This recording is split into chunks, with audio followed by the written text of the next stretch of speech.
Halo, assalamualaikum warahmatullahi wabarakatuh. Berjumpa lagi dengan saya Wahyu di channel Wahuru. Kali ini saya itu akan membuat video tentang banyak pertanyaan yang masih terus ditanyakan di kolom komentar, yaitu video yang tentang LPK ya. Sekali lagi LPK Korea. Sebetulnya saya sudah lama tidak bahas Korea ya, tetapi sepertinya banyak yang kangen saya bahas Korea karena posisi saya sudah di Indonesia. Tapi teman-teman yang subscribe channel ini mungkin mau membahas tentang LPK ya, jadi tentang bagaimana cara memilih LPK, terus rekomendasi LPK di Indonesia itu yang seperti apa. Dan karena ini sudah terlalu lama tidak dibahas ya, intinya begini, simak sampai akhir video ya. Jadi teman-teman yang mau mencari LPK ya, di manapun berada di Indonesia yang melihat video ini, dan sebelumnya ada video 2 yang saya membahas LPK. Yang pertama ini tentang LPK, yang kedua yang ini. Nah, di video tersebut memang agak berbeda tapi isinya hampir sama. LPK yang masuk rekomendasi ya sudah saya pelajari dan itu bagus.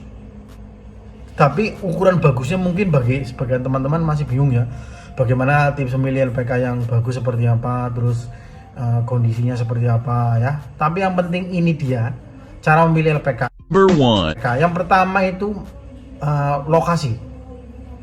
Lokasinya itu dekat dengan rumah ya, dengan rumah teman-teman itu lebih baik ya. Jadi kalau terlalu jauh nanti ada ongkos untuk menginap, untuk makannya juga harus tambah lagi, ada biaya lain-lainnya, transportasi dan sebagainya, itu juga diperhitungkan ya. Karena sekarang banyak LPK yang sudah dekat-dekat dengan rumah ya. Mungkin ada LPK yang dekat dengan rumah teman-teman, itu coba datangi saja, tanya-tanya dulu boleh, nggak masalah, tanya dulu, tanya gimana proses belajarnya atau apa, terus kenapa LPK ini ada mulai kapan, ditanya dulu. Mungkin tetangga teman juga Korea di situ ada ya. Jadi manfaatkan yang dekat dengan rumah Anda lokasi LPK-nya, jadi jangan terlalu jauh ya, biar menghemat biaya. Number two. Yang kedua tentang biaya ya. Jadi untuk khususnya di LPK itu kan ada biayanya. Nah, biayanya itu berapa ya? Ya, cari yang murah tapi tetap berkualitas. Artinya gini, cari LPK yang murah itu ya, tentunya sudah banyak peminatnya atau sudah banyak alumninya yang dari situ yang lulus berapa. Kalau sudah banyak yang lulus dari situ ya, terutama terutama yang sudah ikut G2G ya, program pemerintah itu kan, itu yang penting situ. Udah banyak lulus di situ, udah banyak yang diluluskan, nah berarti itu LPK-nya sudah bagus, berarti pengajarnya bagus itu kan, jadi mau mudeng terus bisa untuk bersaing dengan yang lainnya ya. Number three. Terus yang ketiga, fasilitas.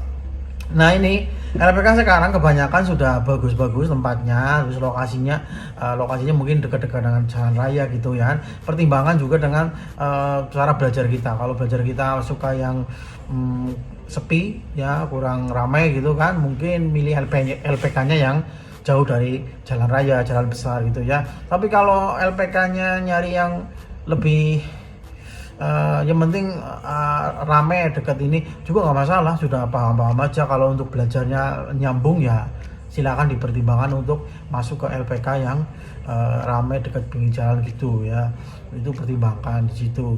Nah, terus fasilitas yang ada misalkan ya yang di situ mengajarnya berapa, misalkan ada kelas pagi atau kelas malam, itu kalau yang kerja ya. Oh ya, ini bagi yang kerja ya, saya sarankan sih memang harus fokus ya kalau mau ke Korea itu, karena yang tidak fokus saja itu banyak yang nggak lulus, apalagi yang nggak fokus.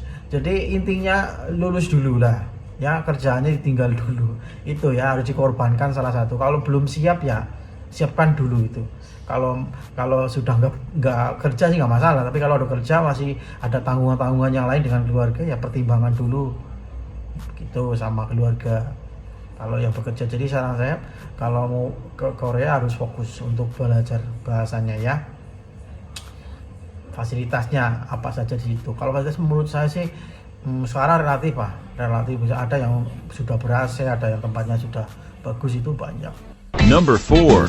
Terus yang keempat ya, pertimbangan juga mengenai nanti ada dana lain enggak untuk ya apa ya setelah lulus dari situ. Ada misalkan atau ada perjanjian di situ, misalkan ijazahnya ditahan atau apa juga, apa itu perhatikannya. Jadi sebelum masuk LPK itu harus diperhatikan di situ sistemnya seperti apa ya, pengajarannya seperti apa, terus juga dengan pengajarnya, terus nanti kalau lulus itu nanti prosesnya gimana. Nah ini sekarang kebanyakan LPK itu juga membantu proses ya, bukan 100% itu LPK yang lulusin enggak, tapi membantu proses untuk bekerja di Korea gitu.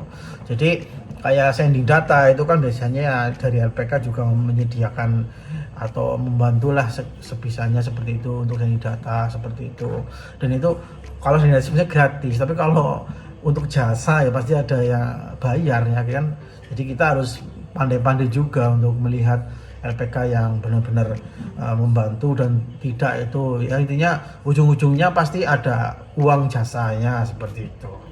Jadi pertimbangan di situ uang jasanya terlalu berlebihan atau enggak, atau tergantung masing-masing ya. Karena saya juga berangkat dulu tidak membawa uang alias tidak bakal banyak.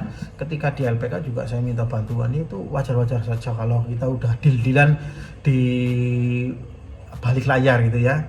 Itu nggak apa-apa itu. Yang jelas LPK tidak boleh memungut biaya terlalu berlebihan ya. Kalau ketika berlebihan ya tidak dengan persetujuan, ya itu yang jadi masalah. Kalau sudah setuju ya udah dijalani aja gitu ya.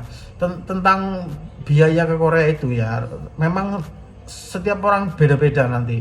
Karena tahapan Korea itu kan panjang, kali lebar tinggi. Ada yang rumahnya jauh, ada yang tempatnya jauh dari kantor misalkan ngurus paspor dan sebagainya, itu kan imigrasinya berapa, ini kan pasti perlu ada uang transport dan sebagainya, tentunya tidak murah ya. Jadi pertimbangan di situ. Tapi ya setidaknya kalau mau ikut LPK atau mau kursus saja udah mengeluarkan 2-3 juta minim segitu kan. Itu dipersiapkan dari awal uang segitu. Dan yang lainnya ya tentunya sambil berjalan ya harus siap-siap juga punya uang untuk berangkat, karena sebetulnya berangkat ke Korea itu kan pakai uang sendiri gitu kan. Nah ya yang betul kayak gitu, nggak kepikiran macam-macam, tapi ketika tidak punya ya pinjam tuh diperbolehkan seperti itu. Mungkin teman-teman yang mungkin kurang biayanya boleh pinjam seperti itu. Ada lagi yang tanya, ini LPK rekomendasi itu kok belum mencakup semuanya ya di video yang lama itu.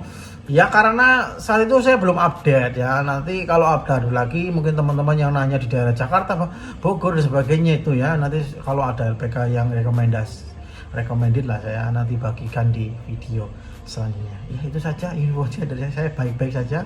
Terima kasih. Annyeonghaseyo. Wassalamualaikum warahmatullahi wabarakatuh.